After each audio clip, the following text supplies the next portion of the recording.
Well, why don't we start with Penta? Oh, Because there's been a lot of talk about him and his bro and where they may end up. And I know that we were talking about this before, he pushed back on a report from Wrestle Purists, and I don't have it in front of me. Again, I was sleeping half the day away, but I know there were some tweets. He was pushing back on it, but not necessarily denying the stories that have been going around. But I believe this was in reference to a report about him being at the Performance Center this week. Am I correct? yes. Ibu was on his platform on Wrestle Purist on YouTube, and he threw out the piece that Penta is expected at the WWE Performance Center as early as this week. And the report originally came from bodyslam.net. Jason and I talked about this last week on episode 60. What do Penta and Fenix do? Where do they go? Why would they make a jump to WWE? If you guys want to catch up on all of the early basics, you can listen to it on episode 60. But as far as what we have today, this is coming from a lot of different sources. Bodyslam.net, Wrestle Purists, and Fightful's got the latest update as far as the Lucha Brothers are concerned. Now, they reported last week that Penta openly told some close to them, Penta told some close to him, that he'd already had conversations with WWE this summer and indicated that he didn't want to go through NXT and that he and Brother Fenix were a package deal. Now, Fightful's told by WWE sources that the latter wouldn't be an issue as they've long been interested in Rey Fenix anyway, WWE. Penta pushed back on reports of such, but numerous sources close to Penta also said he claimed that he'd be in Orlando this week, but didn't specify if it was a Performance Center visit or something else. Penta does have a booking in Mexico on Thursday. From the AEW side, there were several who said that they suspected something like this had happened, but they were still shocked to see it in print. They'd offered Lucha Brothers a new deal that was supposedly the same as what Penta has told people WWE is willing to provide. Now, keep in mind, says Fightful, various details are claims from talent directly and because of contractual nature have not been confirmed. Among those claims from Penta to friends include the claim that his deal has already expired. He remains on the AEW roster page, and there were several within AEW that said if his deal actually hasn't expired, the company could tack on injury to both Rey Fenix and Penta to keep them within the company. A claim internally was that Lucha Brothers didn't want to do business in the appropriate ways that many exits from the company and other companies in general have done in the past. Multiple sources in AEW today believe Penta pushing back on reports so that his brother will be able to leave AEW without any contractual hurdles. Now, that was probably the one thing I was thinking about, Jason, when I read this report, because Penta immediately quote-tweeted Wrestle Purist on Twitter and said, "Fake news, stop spreading and putting my name and attaching it to fake news." Obviously, the reports of Penta and Rey Fenix leaving for WWE, I firmly believe, I know we talked about it last week, I feel like he put that out there because it was something he really wanted to protect his brother on. He wants them to leave. It's in the report that they are a package deal. He wants Fenix to go to wherever they go to next together instead of separate. And I feel like we've seen time and time again with talent in pro wrestling where they kind of jump on these dirt sheets and these reporters in these reports. Sometimes it's best not to say anything. But Rey Fenix and Penta, it's been widely speculated that they're going to NXT or WWE. He put this out there to protect his brother. Sometimes, in my honest opinion, it's best not to say anything at all, because if the reports end up being true and then he ends up over there after he's tweeting this out today, he's just going to end up looking silly. So I don't know what you make of it. I honestly think it's just a way to protect Rey Fenix. My take on it is he was referring to the report specifically about being in Orlando or being at the PC this week. And it's entirely possible he won't be. And so he kind of latched onto that and said, well, that's not true. That's fake. He didn't say anything in his tweets today about, just kind of the reports in general. These reports have been going around now for a couple of weeks. So why choose now to come out and say, oh, fake news? I think it was just him kind of using that as an opportunity to say, okay, this is not legitimate. Yes, because it may be legitimate that he's not going to be in Orlando. That does not mean that he is not having conversations about going to WWE, which I believe is probably, the case. It's a little weird, though, because if he's under contract, I do wonder how that works, where he would be able to have these discussions with them if he's still under contract to Tony Khan. So, I mean, is there a period where, it would be okay and in bounds for him to actually be negotiating with them while he is under contract? Yeah, that's a good call out. It's kind of weird that everybody's kind of latching on to, oh yeah, they're going to WWE, but he's still with AEW. So how does that actually work? I mean, I don't think that works at all. Right. And we've had, Tony Khan has complained very loudly in the past about contract tampering and WWE tampering with their talent. So I would think they would be sensitive to that sort of thing. So it makes me wonder what exactly his contractual status is. Are there, feelers being sent out? That would be very different than actually negotiating a deal with WWE. So I don't know that anything has been agreed upon. I don't think anything necessarily legally could be signed or agreed upon yet.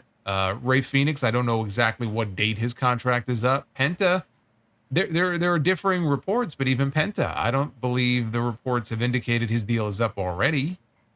I mean, I've seen more reported that his deal is up later in the summer, maybe early in the fall. So I don't know exactly what is official and what's not, but do I believe that they are likely headed to WWE? I do. I do think that they're going to leave. I don't think that him saying fake news was necessarily in reference to the sort of overall narrative that we've been reading about over the past week. Yeah, I know you discussed, I think we brought it up last week where WWE announced that they're going to have those two major shows. The first two shows on CW are going to be emanating from Chicago and in St. Louis. I know a lot is probably going to go into that. CM Punk's going to be on the Chicago show from the Allstate Arena. We got Randy Orton showing up for the St. Louis show. And a lot of people are predicting that we'll see Stephanie Vaquer, Julia, the Lucha Brothers potentially. Motor City Machine Guns has also been attached. Their name has been attached to WWE in some way, shape, or form.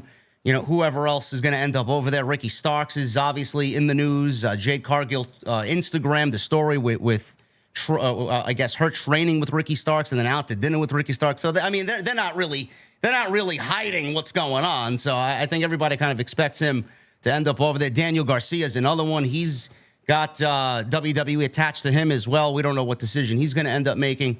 They're going to load those shows up.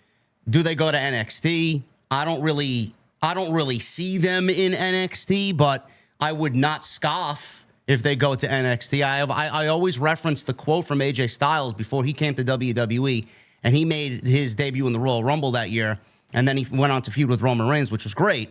But he always said, I probably would have benefited from 6 to 12 months in NXT just to get used to the WWE system. Do you find that to be something that the Lucha Brothers should do? Or is it something that you see them going to the main roster and it's going to be okay for them? I think if they go to the main roster, it'll be fine and they'll get acclimated pretty easily. But I do think that there is something to the idea that you kind of make a stop in NXT first, and it just gets you used to the way they do TV. It's just a totally different system there. So it gets you exposed to a big audience right away because they're on USA and then they're going to be on CW very soon. And that's a big deal. And they are not only going to load up those first shows on CW, but they really want to put their best foot forward. So I don't look at it as a downgrade. If you're going to have, let's say, those first few shows and you're going to have people like CM Punk and Randy Orton making appearances, and if the Lucha Bros happen to show up on those same shows, with a Punk, for example, is that really much of a downgrade? I don't see that as being a downgrade. If they spend a few months there, and then maybe as we get, closer to WrestleMania, coming out of WrestleMania, they kind of make the leap to Raw or SmackDown. Maybe they get included in the next draft. I don't think that's a big deal. I think that's fine because most talent, they go through NXT. So there's not much of a stigma really attached to that anymore. AJ Styles was a rare instance of that. Nakamura, when he came in, he started in NXT. Sami Zayn, all these big names from the independent scene, or in the case of Nakamura from New Japan, Ethan Page, right? He just went from AEW and now he's the champion in NXT. I mean, one of the most glaring instances was Drew McIntyre was NXT champion. He even spent a little time down there. Yeah, McIntyre. I mean, you can go down the list of all the names who did that. So I think it's fine. I don't know about these reports about Penta saying, kind of drawing a line in the sand and saying, I don't want to go to NXT. I don't know if he said that or not, because again, I don't know what actual conversations have been had between the two sides. It's going to work out fine for them, I think, either way. I don't think it's going to be much of a difference as far as where they end up. They're going to end up pretty much in the same spot regardless. Whether you think that's a good thing or a bad thing remains to be seen. I'm already seeing the jokes about, welcome to the LWO, welcome to Legato. So, I mean, you know what? They're not wrong to make those memes, though. No, but it could happen. It could very well happen. So that's what I mean. Like, they're especially Penta. He's a guy who he can be a big star for them. And I know that their English may not be great. Like someone like Santos Escobar is pretty much fluent in English. Like he can go out there and cut a promo, and you don't have to worry about subtitles, right? We watched Raw last night. Damage Control doing a promo in the back. They have subtitles. Nakamura would do those videos. They do subtitles.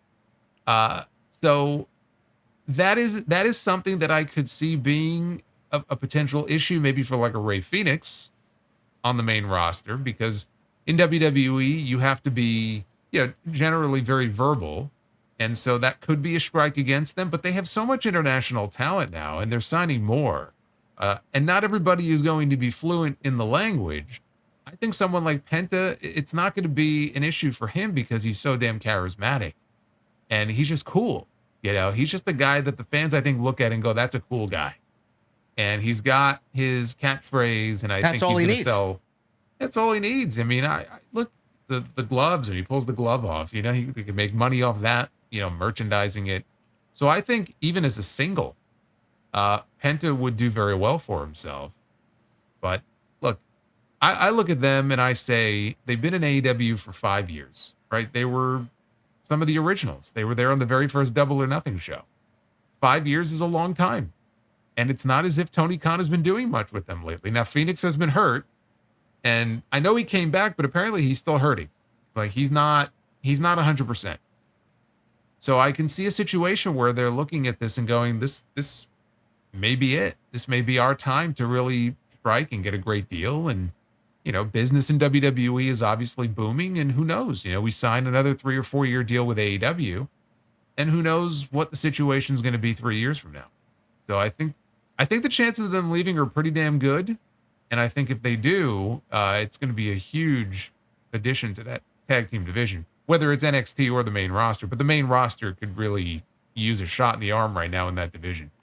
Yeah, and I think just based off what you said, the injuries that Rey Fenix has accumulated over the last couple of years, Penta has been less than as far as injuries are concerned, but their style is definitely going to change, which actually may be a benefit to the longevity of both Rey Fenix and Penta going to WWE. And that's, to me, the biggest takeaway and the most important aspect, because they are so great, valuable in everything that they bring to the table, and you want to maintain that. So it's going to be very interesting. That's the one thing I'm going to be looking forward to most, how they have their style toned down, or how much of their style is going to be toned down. So I'm excited to see what they do. I think that's a great pickup. They've accomplished everything that they could have accomplished in AEW. There's legitimately nothing else. And, Tony Khan, like I mentioned last week, he's got his hologram, and he's bringing in Ricochet, and who the fuck knows who else he's bringing in. It's just, he just feels like he's bringing in people every month. And the more you do that, the roster is already bloated. 70 to 75% of the roster does not get used. And someone like Rey Fenix and Penta are going to suffer because of that, and it's not fair. And they realize that. They be like, what the fuck are we doing? We're making money, but we want to get our name out there. And like Jason said, WWE's as hot as they've ever been. And right now is the right time to jump, if there is a time. So I commend them. That's a tough thing to do. Yeah, I mean, it's a big loss for AEW if they do make the jump. Not because Tony Khan doesn't have the talent to put on TV. He's got more talent than he knows what to do with. But again, 2 AEW originals that have been there since day one, who are very popular. And I look at someone like Penta, and even when Phoenix, was hurt, as he has been now for many months, I just don't know why he didn't do more with Penta and find like a story for him. I just feel like we never got that singles run from Penta. And he did so well for himself on Lucha Underground. And I was hoping to see that kind of version of him in AEW. And they just always held back. It was like they were just gun shy, or they just wanted him in a team, and they didn't really focus on him as a single. you look at what he's done this year, it's been a kind of a bunch of random matches. Yeah. I mean, the last singles match he had was against the Butcher, I think in July at some point on Rampage. He had a really good match with Adam Copeland for the TNT title, but what else have they done with him as a single? Nothing. Why not find something for him? So if he is of the mindset that, he's frustrated by that, totally understandable, because they have not taken advantage, I think, of what he can offer. He's still very popular, but it's just very spotty and very inconsistent. Hopefully, if they make the jump to WWE, they tap into, what they bring to the table. And like I said, as a tag team, they could be a huge asset to the division, whether it's in NXT or the main roster. You mentioned the Motor City Machine Guns before. Imagine picking both those teams up at the same time, right? It's crazy. That could, inject new life instantly, overnight, into your tag team division, which they could really use. It's going to be interesting to see, guys. They are a rarity. Both are unbelievable as a tag team, and you split them up and put them in any situation as a single, and they're going to be just as good. So WWE are getting two legit winners, and I'm very excited to see what their future holds if they do end up in WWE. So get your dream matches ready, because more than likely it is going to happen.